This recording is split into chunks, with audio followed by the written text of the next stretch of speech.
Learn how to fix your Sony receiver when it shows protector or protect error on the display. You should always start by unplugging the receiver from power for at least 30 minutes. During this time, ensure the receiver has proper ventilation to prevent overheating. This can cause the protect error message to appear. Now, after the 30-minute cooldown period, plug the receiver back in. If the protect error message did not clear and the receiver can still play content, there may be a current overdraw based on the usage. Turn the volume down to a point where you can still hear it, but at a quiet level. Now, if the protect message is still there, we should check a few other things before we go into the heavy troubleshooting. First, check the recommended range for the speaker impedance located on the receiver's back panel. Ensure the speakers aren't pulling power outside of this range. A friendly reminder, do not connect two speakers to the same speaker terminal. This will cause the current overdraw and trigger a protect error. If the impedance of the speakers fits within the range of your receiver, then check what you have your receiver impedance set to. In the home menu, select Setup, then Speaker Settings, select Manual Speaker Settings, and then Speaker Impedance. Finally, select the setting according to the speakers you are using, 8 ohm or 4 ohm. Not sure which one is right?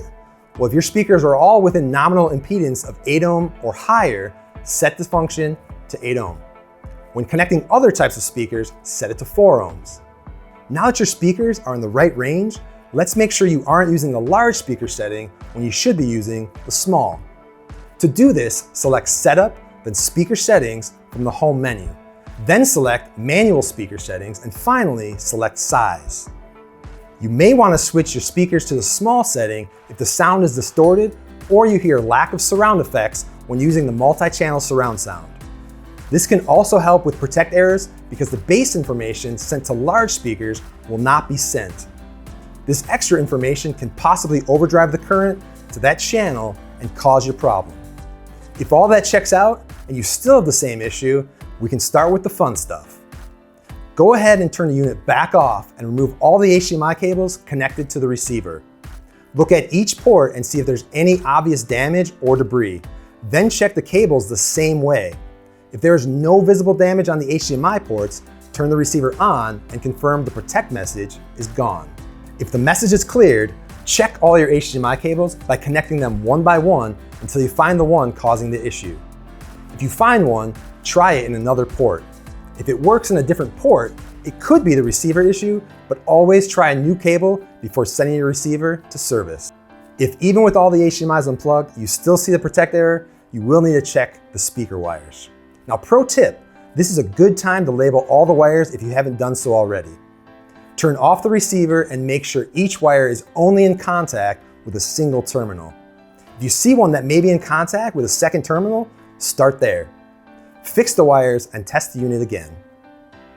If that didn't work, unplug each speaker wire from the terminal on the back of the receiver. Carefully inspect each speaker wire for damage or frayed ends and edges. While inspecting the wires, go ahead and plug the receiver back in and see if the message is cleared. Now, if it has, turn the unit off and start plugging in the wires one at a time. After making sure the speaker wire is plugged in correctly, turn on the unit and test each speaker individually and see if the protect error is still displayed on the screen. If the message is no longer displayed, repeat this step for each speaker. This will isolate the issue if you do have a problem with a specific speaker or speaker wire connection. If you find a single speaker is the cause, remove it and inspect the speaker and wire for obvious damage. If you can't see anything wrong, you can test the speaker by plugging it into another terminal. You can also try switching out the wire running from the speaker to the receiver, or swapping out the speaker for one of the speakers you previously tested that didn't cause the protect error. If the issue remains unresolved, consult your nearest Sony dealer or contact Sony customer support. Check the link below.